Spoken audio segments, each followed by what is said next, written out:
ए अल्लाह पाक के प्यारे बंदे, जैसे हमारा परवरदिगार बिना किसी शर्त के हमें प्यार करता है, आप भी अल्लाह ताला की इस हदीस पाक को प्यारा सा लाइक कर दीजिए। अगर आप हमारे इस इस्लामिक चैनल को सपोर्ट करना चाहें तो लगे हाथ सब्सक्राइब करके बेल नोटिफिकेशन को भी ऑन कर दीजिए। आइए शुरू करते हैं। हजरत जरीर बिन अब्दुल्ला रज़ियल्लाहु अन्हु ने एक घोड़ा खरीदा। नौकर से कहा खरीद कर लाओ। वह ले आया। 300 रुपए में सौदा हुआ। जब घोड़ा देखा तो वह घोड़ा महंगा था। मालिक को खुद पता नहीं था अपनी चीज की कीमत का, तो वह मालिक से कहने लगे तेरे घोड़े के 400 तुझे दे दूं। कहने लगा जी अच्छा, अच्छी बात है। कहा अगर 500 कर दूं। कहा यह से भी अच्छी बात है। कहा 600 कर दूं। कहा यह इससे भी अच्छी बात है। कहा 700 कर दूं। अब जो बेचने वाला था वह चक्कर में पड़ गया कि यह क्या हो रहा है। कभी खरीदार ने भी कीमत बढ़ाई। ये जो दुकानदार बैठे हैं ये क्या करते हैं, कीमत बढ़ाते हैं, और जो लेने वाला होता है वह क्या करता है, वह कीमत घटाता है। घटाओ, वह कहता है नहीं। वह कहता है कीमत घटाओ, दुकानदार कहता है नहीं।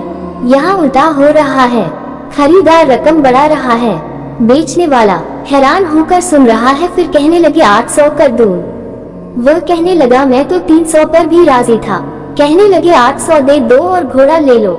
जब वह चला गया तो नौकर गुलाम ने कहा ये क्या किया, मैं तो 300 में सौदा पक्का करके लाया था, ये 500 किस खुशी में दे दिए हैं।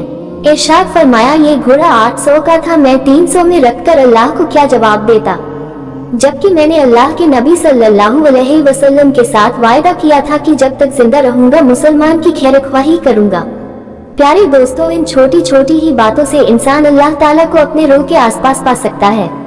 दिल से उसके बारगाह में हाथ फैलाकर बेझिझक मांग सकता है। उसको रास्ता दिखाने वाला खुद अल्लाह ताला है। बेशक सुभान अल्लाह। प्यारे दोस्तों, अगर आपको हमारी इस इस्लामिक स्टोरी से कुछ इल्म हासिल हुआ हो तो बराए मेहरबानी इसे औरों तक पहुंचाकर इसके सवाब का हिस्सा जरूर बने, और सदका सवाब की नियत से हमारे चैनल को सब्सक्राइब करें, सपोर्ट करें और वीडियो को लाइक करना न भूलें। जज़ाकल्लाह खैर। खुदा हाफिज।